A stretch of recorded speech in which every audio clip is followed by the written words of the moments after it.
umaga mga bata.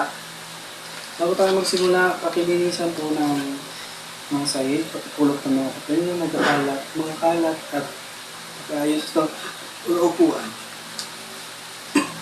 So ngayon ang tatalakayin natin ay tungkol sa panghalip. Panghalip na panahon. Ano ba ang panghalip?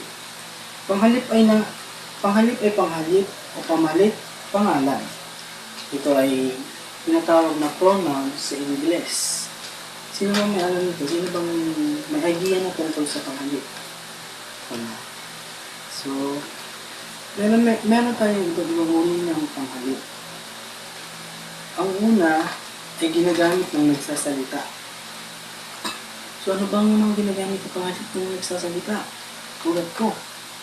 So, mga ginagamit ng panghalip ng nagsasalita ay ako. Yan may panghalip yan. Ako. Ko. Natin. Atin. Tayo. Aki. At namin. Yan ang mga ginagamit ng nagsasalita.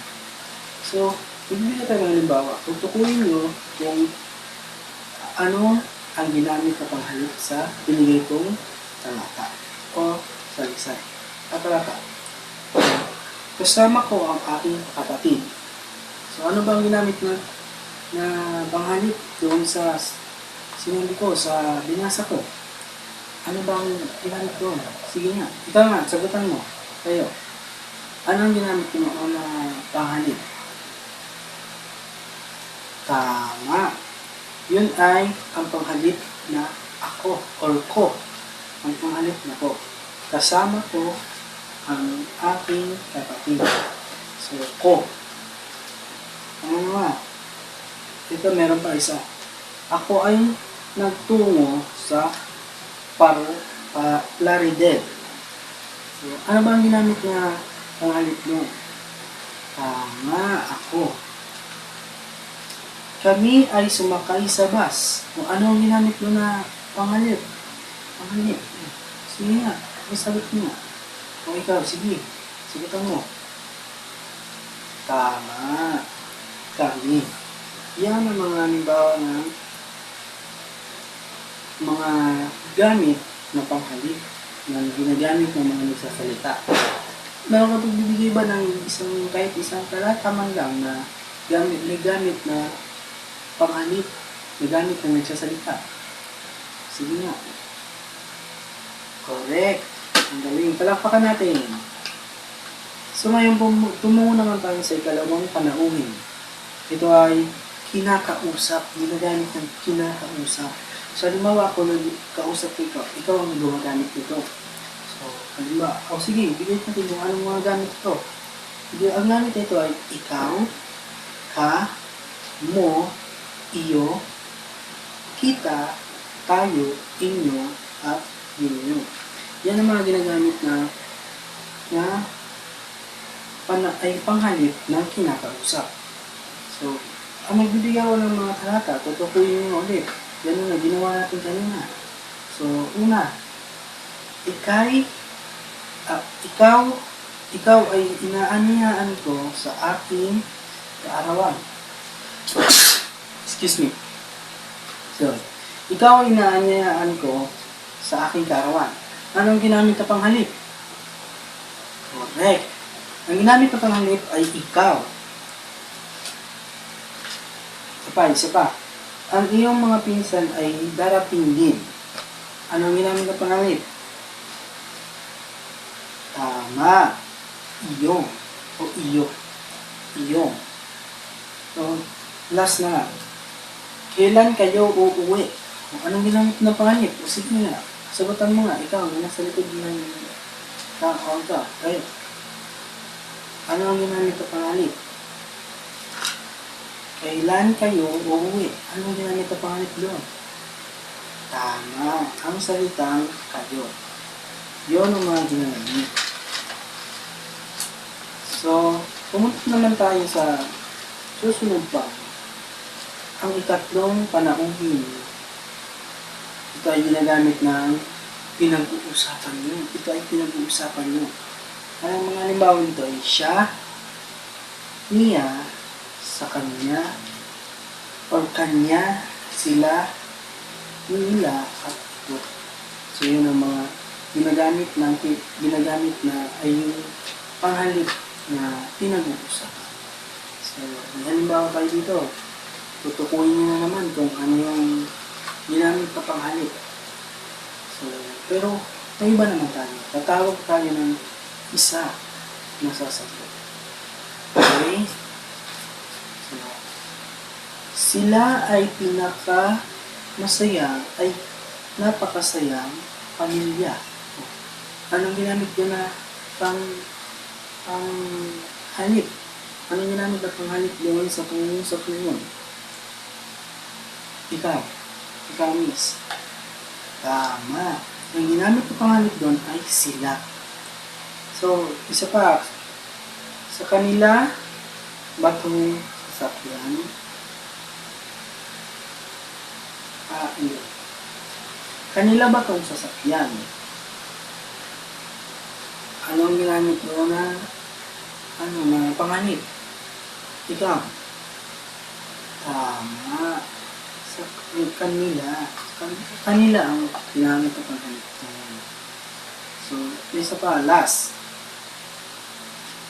Niyaya ka ba niyang gumala? Giniyaya ka ba niyang gumala? Niyaya ka ba niyang gumala? Anong ginamit na pangalit doon? O ikaw na nasa likod, anong ginamit na pangalit? Tama, ang salitang niya. So, yan ang mga gamit na panghalit. So, nakuha ba? Naintindihan ba? Naintindihan ba ang ating pagtatalakay ngayon? So, sige nga, magbigay nga kayo ng mga halimbawa o mga halimbawa na gamit ang panghalip o kahit anong panghalip doon sa tatlong tinalakay natin. So, ikaw, sige. Ano ang ibigay mo? Ano ang ginamit na panghalip doon? Tama. So, ang panghalip ay merong tatlong ano ba ito? Ang tawag dito. Tatlong yung isahan, dalawahan, at maramihan. Yung sa isahan, ang doon lang is ako, ikaw,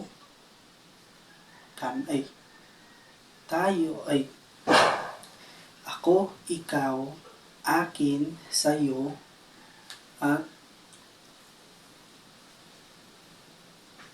at yun lang.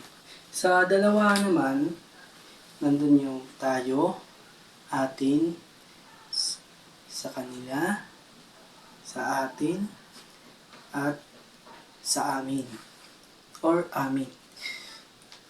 Sa maramihan naman, parehas lang naman ang ng dalawa. Ito ay amin, sa kanila, sa inyo, ano pa yung iba? Ano pa? Sa inyo, sa kanila,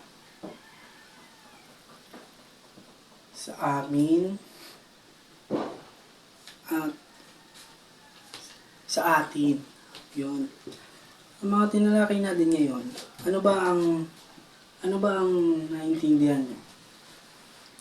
Ano ba ang may-a-apply, yung may magagamit nyo ba ang pinag-aaralan natin ngayon sa pang araw-araw? Siyempre, magagamit natin yun. Yun ang ginagamit natin sa pang araw-araw. Hindi pwedeng mawala yun kasi baka di na tayo magkaintindihan pag nawala yung mga tinalakay natin ngayon. Kung wala, halimbawa, magbibigay ako ng talata.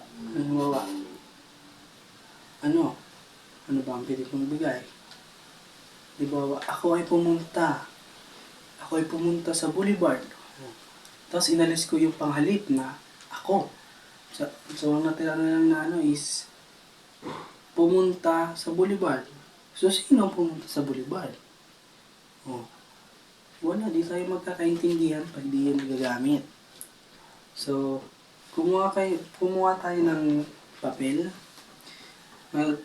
Magbigay ng 5 pangungusap na may gamit na talata. So, meron kayong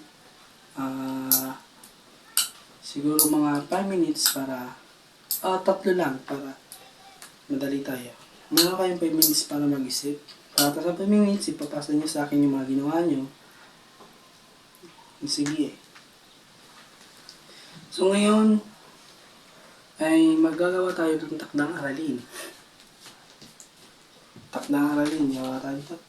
Magagawa kayo ng takdang aralin, ipapasa nyo sa akin. So, magbigay kayo ng 5 salaysay. Or, hindi, 5, itong tawag dito. Basta, 5 talata. 5 talata. Or, 5 talata na may gamit na panghalip. Panghalip na gamit. 5. Tatlo ang inano natin kanina. Pero dito ay hindi gano'n. So, 5 talata na may 2 gamit na panghalip. So, 2.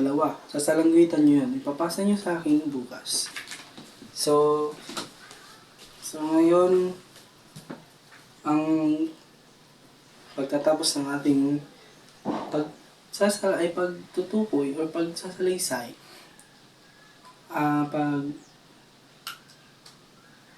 so pwede na tayong umuwi. Pero bago tayo umuwi, pag-ayos ng mga upuan at tayo ay manalangin. Ang Ama, ng Anak, Espiritu Santo. Amen.